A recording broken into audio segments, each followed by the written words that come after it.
बिस्मिल्लाहिर्रहमानिर्रहीम। अस्सलाम वालेकुम। मैंने एक वीडियो बनाई थी इख्तिलाफ़ के मौजू पर, और आज मैं इंशाअल्लाह उलमाए नूरबख्शिया से इख्तिलाफ़ करने की जसारत कर रहा हूँ। और ये चूँकि आप सब के इल्म में है कि कल पूरे बल्तिस्तान में, बल्कि सियाचिन से लेकर कराची तक जितने भी नूरबख्शी कम्युनिटी बसते हैं, तमाम मसाजिद में ईद गदीर मनाई गई। 18 ज़िलहज का मौका था। तो मैं इस टॉपिक पे, एक इंतहाई सेंसिटिव टॉपिक है, तो मैं इस टॉपिक पे अपना नुक्ता नज़र या मैं अपना कोई फ़ैसला या अपनी राय नहीं दे रहा, बल्कि मैं एक दीनी तालिब इल्म होने की हैसियत से उलमाए नूरबख्शिया से, ख़ास कर कायदे सूफिया नूरबख्शिया मौलाना रुस्तम अली अंजुम साहिब से और पीरज़ादा सईद मोहम्मद शमसुद्दीन साहिब से और मुफ्ती नूरुल हसन बुतशिकन और मुफ्ती अब्दुलसलाम हैदरी साहिब से और मुफ्ती सईद मोहम्मद हसन शाह साहिब से स्पेशल मैं कुछ सवालात रखने जा रहा हूँ। तो उम्मीद है कि आप लोग इस वीडियो को संजीदा लेते हुए अवामुन्नास तक इस सवाल के जवाब पहुँचाएँगे।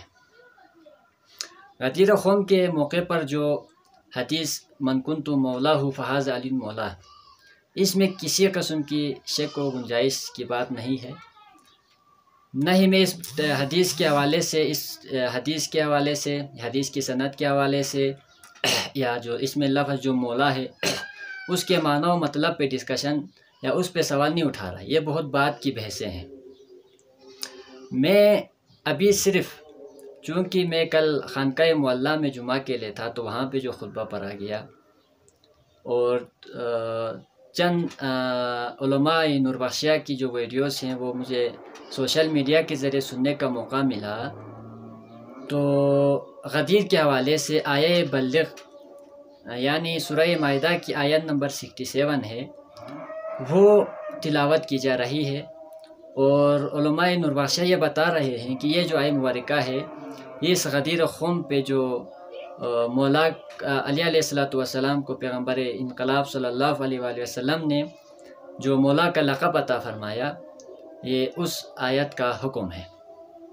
और नूरबख्शी उलमा ये बताते हैं कि पैगम्बर इनकलाब को खुतबा हज्जतुल विदा से वापसी के मौके पर 3 मकामात पर अल्लाह ने रसूलुल्लाह को ये हुक्म फरमाया कि आप इस आयत मुबारका को, इस पैगाम रिसालत को लोगों तक पहुँचाएँ, यानी मौला अलैहिस्सलाम की जानिशीनी और खिलाफत ज़ाहिरा का। तो मेरा सवाल उलमाए नूरबख्शिया से इस आयत मुबारका के हवाले से है।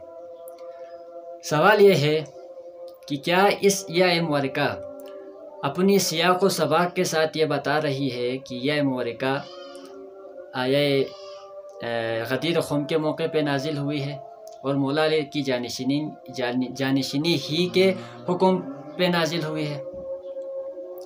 दूसरा सवाल, अगर आयत बल्लिग़ रसूलुल्लाह को हुक्म था मौला अली की जानिशीनी का ऐलान करने का, तो जो मौला अली की जानिशीनी का ऐलान है, मन कुन्तु मौला फ़हाज़ा अली मौला का, इससे आगे जो तवील जो बहसें हैं, जुमले हैं, मतन, वो कुरान मजीद में क्यों नहीं आया।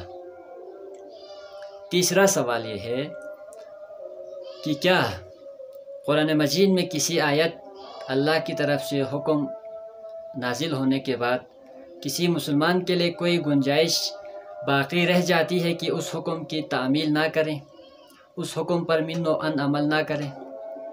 किसी एक भी आयत के न मानने पर अगर पैगंबर की सारी रिसालत बातिल हो सकती है, तो क्या आम उम्मत मुस्लिमा की जो ईमान है वो बातिल नहीं हो सकती? क्या एक आयत के न मानने पर काफिर नहीं हो सकता?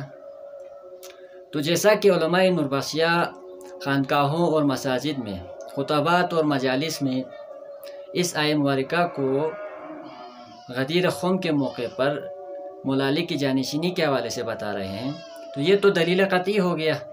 تو دلیل قطعی کا انکار کرنے والے کی شریعت میں اس کی شرعی کیا حیثیت ہے؟ کیا وہ کافر نہیں ہو جاتا؟ کیا اس دور سے آج کے دور تک جو لوگ مولا علی کو معصوم اور منصوص من اللہ نہیں سمجھتے، کیا آپ لوگوں کی نظر میں وہ سب کافر ہیں؟ چوتھا سوال، آیہ بلغ اگر مولا علی کی شان میں نازل ہوئی ہے اس موقع پر، تو آپ لوگ اس آیہ مبارکہ کی پوری تلاوت اور تشریح کیوں نہیں کرتے؟ کیا اس آیہ مبارکہ میں موجود کافرون سے مطلب مسلمان تھے، صحابہ کرام تھے؟ پانچواں سوال، کیا غدیر خم پہ 1,24,000 صحابہ کرام موجود نہیں تھے؟ اور کیا اگر یہی اللہ کا ہی حکم تھا تو خطبہ حجۃ الوداع پہ سارے حجاج کرام جب موجود تھے تو ان کی موجودگی میں یہ اعلان کیوں نہیں کروایا گیا؟ جیسا کہ آپ سب کے علم ہے کہ اس سے پہلے بھی جب ایک آیت نازل ہوئی تو جب حضرت ابوبکر پیغمبر اسلام نے امیر حج بنا کے بھیجا تھا، تو جب آیت نازل ہوئی تو مولا علی کو پیچھے بھیجا کہ آپ اس آیت کو عوام تک پہنچائیں۔ تو کیا اس موقع پر یہ آیہ مبارکہ بھی سارے حجاج کرام تک پہنچانا پیغمبر کی رسالت کی ذمہ داری نہیں تھی؟ کیا صرف 1,24,000 انبیاء تک پہنچانا ضروری تھا؟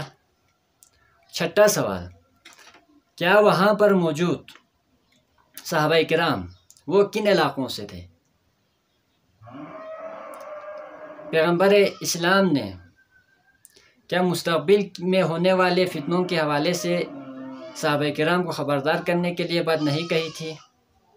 یا اس موقع پر ہی کسی غزوے میں مولا علی کو جو مال غنیمت ملی تھی، تو ایک روایت میں کچھ اس طرح آتا ہے کہ مولا علی نے کسی دوشیزہ لڑکی کو مال غنیمت کے طور پر لونڈی بنا کر لے گیا تھا اور ان سے شادی کیا تھا۔ یہ روایت اپنے آپ مولا علی کی توہین ہے، لیکن اس الزام کے جواز میں کیا پیغمبر اسلام نے مولا علی کو مولا نہیں فرمایا تھا؟ یعنی آپ لوگ جس آیت کی تلاوت کر رہے ہیں اور جو عقیدہ مسلمانوں کو خاص کر نور بخشیوں کو بتا رہے ہیں، کیا یہ کوئی معمولی بات ہے؟ کیا آپ لوگوں سے قیامت کے روز اس حوالے سے پوچھ گچھ نہیں ہوگی؟ کیا حق بات عوام الناس تک تحقیق کر کے پہنچانا آپ لوگوں کی ذمہ داری نہیں ہے؟ کیا امام نوربخش علیہ الرحمن یہ نہیں فرمایا تھا کہ جس ٹاپک کے بارے میں آپ لوگوں کی مکمل معلومات اور انڈرسٹینڈنگ نہ ہو اس کو پبلک کے سامنے بیان نہ کریں؟ تو ہمارے نیم ملا حضرات ممبروں سے اس طرح کے من گھڑت بے سند بے تکے عقیدوں کا اظہار نہیں کر رہے۔ میں اسی پر اکتفا کروں گا اور مجھے امید ہے کہ ان سوالات کو سنجیدہ لیا جائے گا۔ میں صرف یہاں پر سوال اٹھانے کی جسارت کر رہا ہوں، میں اس ٹاپک پہ بات نہیں کر رہا۔ اور میں کالجز اور یونیورسٹیز میں پڑھنے والے اسٹوڈنٹ سے بھی ریکویسٹ کروں گا کہ آپ لوگ بھی سوالات اٹھائیں۔